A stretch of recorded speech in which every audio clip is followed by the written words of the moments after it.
Kejaksaan Negeri Subul Salam telah melakukan tahap 2 terhadap kegiatan tindak pidana korupsi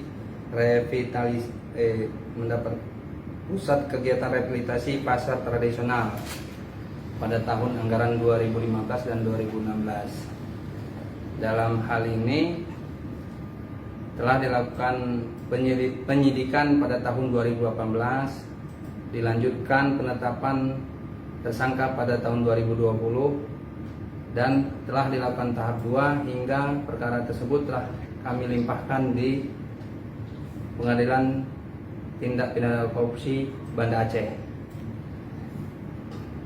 Kerugian negara dari perkara ini kurang lebih 4 miliar 800 juta sekian. Dalam hal ini terdapat 2 tersangka, yaitu tersangka 1 berinisial TA sebagai KPA dan PPK pada tahun 2015 dan 2016, dan tersangka MI sebagai kuasa direktur dari penyedia pada tahun 2015 dan 2016. Dalam hal ini pada saat 2015 yaitu dilakukan oleh PT Tangga Batu Jaya Abadi dan diberi kuasa oleh tersangka MI, dan 2016 yaitu PT Vida Teknik Pratama juga memberikan kuasa kepada tersangka MI.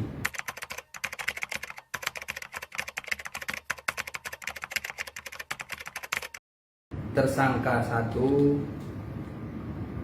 selaku PPK dalam hal melaksanakan dan kewajibannya yang diatur dalam Perpres, dia tidak melaksanakan sebagaimana mestinya.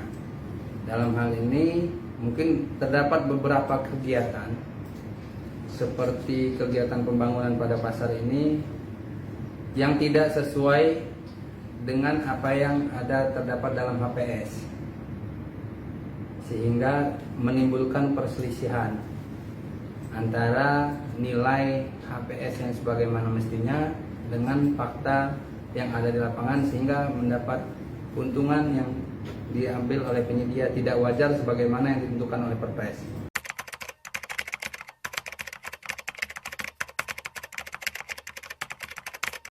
Penetapan tersangka pada bulan Maret 2022 kemarin.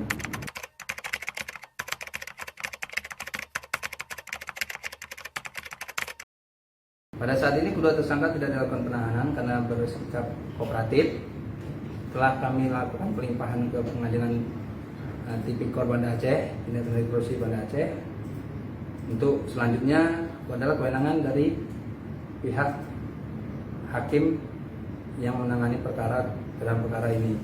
Mungkin nanti apabila ada penetapan, kami sebagai JPU akan melaksanakan penetapan hakim. Tapi apabila tidak, kita akan tetap melanjutkan persidangan.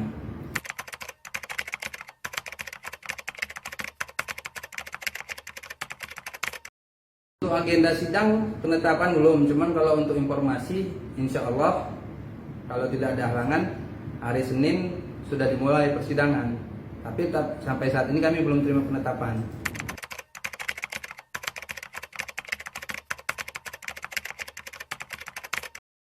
Ini nanti akan kita simpulkan dari fakta-fakta sidang di persidangan, apakah ada calon tersangka baru yang timbul di persidangan atau tidak. Nanti kita lihat dulu hasil dari persidangan ini.